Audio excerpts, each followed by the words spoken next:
हरे कृष्णा, राधे राधे। आज आपको कार्तिक माह की कहानियों में भाई दूज की कहानी बताती हूँ। इस कहानी को सुनने मात्र से भाइयों को लंबी उम्र मिलती है। इस कथा को कहे सुने जरूर। भाई दूज का पर्व कार्तिक शुक्ल पक्ष द्वितीय अर्थात दिवाली के दूसरे दिन मनाया जाता है। इस दिन भाई बहन के घर जाता है और उसके हाथ का पका भोजन खाता है। भाई के भोजन करने के बाद ही बहन अन्न जल ग्रहण करती है। ऋग्वेद में वर्णन मिलता है कि यमुना ने अपने भाई यम को इस दिन खाने पर बुलाया था, इसलिए इस दिन को यम द्वितीय के नाम से भी जाना जाता है। अब कहानी बताती हूँ। किसी गांव में एक बुढ़िया थी, उसके 7 बेटे और 1 बेटी थी। बेटी की शादी हो चुकी थी।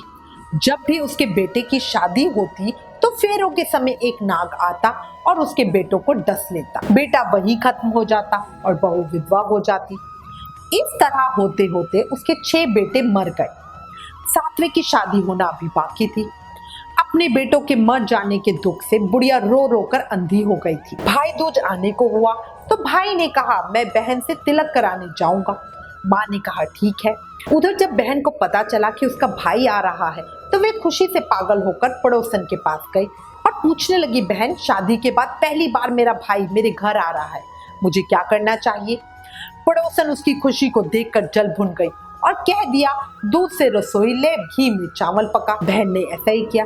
उधर भाई जब बहन के घर जा रहा था तो उसे रास्ते में एक सांप मिला। सांप उसे डसने को तैयार हुआ। भाई बोला, तो मुझे क्यों डस रहे हो? सांप बोला, मैं तुम्हारा काल हूं और मुझे तुमको डसना है। भाई बोला, मेरी बहन मेरा इंतजार कर रही है, मैं जब तिलक करा के वापस आऊंगा तब तुम मुझे डस लेना। सांप ने कहा, भला आज तक कोई अपनी मौत के लिए लौट के आया है जो तुम आओगे? भाई ने कहा, अगर तुझे यकीन नहीं तो तू मेरे झोले में बैठ जा, जब मैं अपनी बहन के तिलक कर लूं तब तू मुझे डस लेना। सांप ने ऐसा ही किया। भाई बहन के घर पहुंच गया। दोनों बड़े खुश हुए। भाई बोला, बहन जल्दी से खाना दे, बड़ी भूख लगी है। बहन क्या करे, ना तो दूध की रसोई सूखी ना ही घी में चावल पके। भाई ने पूछा, बहन इतनी देर क्यों लगा रही हो? भाई को बेचैन देखकर बहन सोच रही है अब क्या करूं। वो दूसरी पड़ोसन के पास गई और पूछने लगी। दूसरी पड़ोसन ने कहा, अरे बहन, कहीं घी में भी चावल पके हैं या दूध से भी कोई रसोई लीपे है? गोबर से रसोई लीप, दूध में चावल पका। बहन ने कहा, मुझे क्या पता, मुझे लगा जब भाई घर आता है तब ऐसा ही करते होंगे। वो वापस घर आई और दूसरी पड़ोसन के कहे अनुसार किया। गोबर से रसोई लीपी और दूध में चावल पकाए। बढ़िया खाना तैयार करके भाई को जिमाया। खाना खा के भाई को बहुत जोर से नींद आने लगी। इतने में बहन के बच्चे आ गए। बोले, मामा मामा हमारे लिए क्या लाए हो? भाई बोला, मैं तो कुछ नहीं लाया। बच्चों ने वह झोला ले लिया जिसमें सांप था। जैसे ही उसे खोला उसमें से हीरे का हार निकला। बहन ने कहा, भैया तूने बताया नहीं कि तुम मेरे लिए इतना सुंदर हार लाए हो। भाई हार देखकर हैरान हो गया, सोचा पता नहीं कहां से आया है। बहन से बोला, बहन तुझे पसंद है तो तू ले ले, मुझे हार का क्या करना। अगले दिन भाई बोला, अब मुझे जाना है, मेरे लिए खाना रख दो। बहन ने उसके लिए लड्डू बना के एक डिब्बे में रख के दे दिए। भाई कुछ दूर जाकर थकान के कारण एक पेड़ के नीचे सो गया। उधर बहन के बच्चों को जब भूख लगी तो माँ से बच्चे बोलने लगे, माँ खाना दो। माँ ने कहा, खाना बनने में अभी देर है। बच्चे बोले, जो मामा को दिया था वही दे दो। तो वो बोले कि लड्डू बनाने के लिए बाजरा पीसा था, वो वहीं चक्की के पास पड़ा है, जाकर खा लो। बच्चों ने देखा कि चक्की में तो सांप की हड्डियां पड़ी है, सांप का चूरा पड़ा है। ये बात माँ को बताई तो वो बावड़ी सी होकर भाई के पीछे भागी। रास्ते भर लोगों से पूछती, किसी ने मेरा भाई देखा है, किसी ने मेरा भाई देखा है। तब एक ने बताया कि कोई लेटा तो है पेड़ के नीचे, देख ले। वो भागी भागी पेड़ के नीचे पहुंची, अपने भाई को नींद से उठाया। भैया भैया, कहीं तूने मेरे लड्डू तो नहीं खाए? भैया बोले, ये ले, तेरे लड्डू नहीं खाए मैंने, ले दे के एक लड्डू ही तो दिए थे तूने मुझे, उसे भी लेने के लिए वापस पीछे पीछे आ गई। बहन बोली, नहीं भाई तू झूठ बोल रहा है, जरूर तूने खाए होंगे, अब तो मैं तेरे साथ चलूंगी, मैं तुझे ऐसे नहीं छोड़ सकती। भाई बोला, तू नहीं मान दी तो चल ले फिर। चलते चलते बहन को प्यास लगी। वह भाई को कहने लगी, मुझे पानी पीना है। भाई बोला, अब मैं यहाँ तेरे लिए पानी कहाँ से लाऊं? देख दूर कहीं चील उड़ रही है, चली जा वहां, शायद तुझे पानी मिल जाए। तब बहन वहां गई और पानी पीकर जब लौट रही थी तो रास्ते में एक जगह देखती है जहां पर 6 शिलाएं जमीन के अंदर गड़ी हुई है और एक बिना गड़ी हुई शिला रखी थी। उसने एक बुढ़िया से पूछा ये शिलाएं कैसी है। उस बुढ़िया ने बताया पास के गांव में ही एक बुढ़िया है, उसके 7 बेटे थे। 6 बेटे तो शादी के मंडप में ही मर चुके हैं और उनके नाम की ये शिलाएं जमीन में गड़ी हैं। अभी 7वें की शादी होनी बाकी है। जब उसकी शादी होगी तो वह भी मंडप में ही मर जाएगा, तब वह 7वीं शिला भी जमीन में गड़ जाएगी। ये सुनकर बहन समझ गई कि ये शिलाएं किसी और की नहीं बल्कि उसके भाइयों के नाम की है। उसने उस बुढ़िया से अपने 7वें भाई को बचाने का उपाय पूछा। बुढ़िया ने उसे रोते बिलबिलाते देखकर उसे उसके भाइयों को बचाने का उपाय बता दिया। सब जानकर वे वहां से अपने बाल खुले करके पागलों की तरह अपने भाई को गालियां देती हुई चलने लगी। भाई के पास जाकर बोलने लगी, तू तो जलेगा, कटेगा, मरेगा। भाई उसे ऐसा व्यवहार देखकर बड़ा चौंक गया, पर उसे कुछ समझ नहीं आया। अब इस तरह दोनों भाई बहन लड़ते लड़ते घर तक पहुंच गए। थोड़े समय के बाद भाई के लिए सगाइयां आनी शुरू हुई। उसकी शादी तय हो गई। जब भाई सहरा पहनने लगा तो वे बोली, इसको क्यों सहरा बांधेंगे, सहरा तो मैं पहनूंगी, ये तो जलेगा मरेगा। बहन ने सहरा छीन लिया और खुद पहन लिया। बहन ने देखा उसमें कलगी की जगह सांप का बच्चा था। बहन ने उसे निकाल के फेंक दिया। ये सब लोगों ने देखा। अब जब भाई घोड़ी चढ़ने लगा तो बहन बोली, ये घोड़ी पर क्यों चढ़ेगा, घोड़ी पर तो मैं बैठूंगी, ये तो जलेगा मरेगा, इसकी लाश को चीलका हुए खाएंगे। सब लोग बहुत परेशान।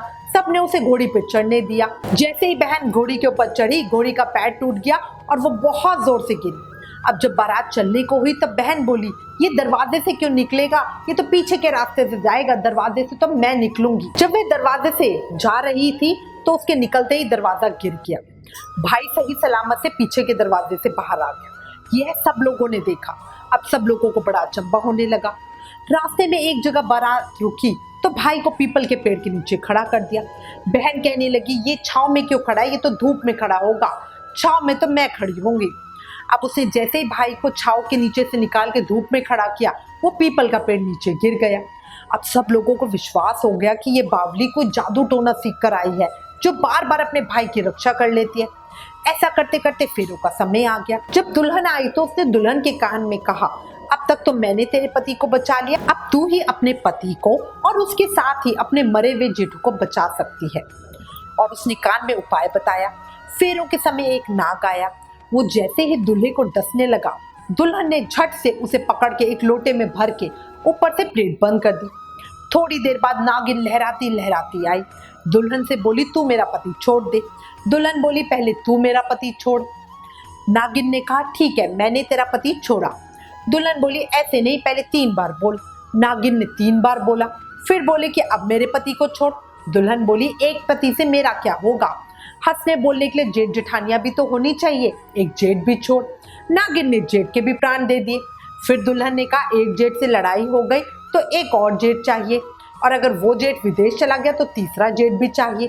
इस तरह एक एक करके दुल्हन ने अपने 6 जेठ जीवित करा लिए। उधर रो रो के बुढ़िया का बुरा हाल था कि आज तो मेरे बेटे के ब्याह है, मेरा 7वां बेटा भी मर जाएगा बाकी बेटों की तरह। गांव वालों ने उसे बताया कि उसके 7 बेटे और 7 बहुएं वापस आ रही हैं। तो बुढ़िया बोली, अगर ये बात सच्ची हो तो मेरी आंखों की रोशनी आ जाए और मेरे सीने से दूध की धार बहने लगे। ऐसा ही हुआ। अपने सारे बेटे बहुओं को देखकर वे बहुत खुशी हुई। बोली, यह सब तो मेरी बावली का क्या हुआ है, कहाँ है मेरी बेटी। सब बहन को ढूंढने लगे तो देखा वो एक भूसे की कोठरी में सो रही है। जब उसे पता चला कि उसके सारे भाई सही सलामत है तो वो बहुत खुश हुई और फिर अपने घर के लिए निकली। उसके पीछे पीछे सारी लक्ष्मी भी जाने लगी। बुढ़िया ने कहा, बेटी पीछे मुड़ के तो देख, तू तो सारी लक्ष्मी ले जाएगी तो तेरे भाई भाभी क्या खाएंगे। तब बहन ने पीछे मुड़ के देखा और कहा, जो मेरी माँ ने मुझे अपने हाथों से दिया है वो मेरे साथ चले, बाकी सारा मेरे भाई भाभी के लिए रहे। इस तरह एक बहन ने अपने भाई की रक्षा की। हे कार्तिक के ठाकुर, जैसे इस बहन ने अपने भाई की रक्षा की, ऐसे ही इस कहानी को कहते सुनते हुकारा भरते हर बहन को शक्ति देना कि वो भी अपने भाई की रक्षा कर सके। बोलो कार्तिक के ठाकुर की जय, बोलो यमराज की जय। अगर आपको भाई दूज की कहानी पसंद आई हो तो प्लीज इस वीडियो को ज्यादा से ज्यादा शेयर करें। Please like, share and subscribe. Thank you. Hare Krishna.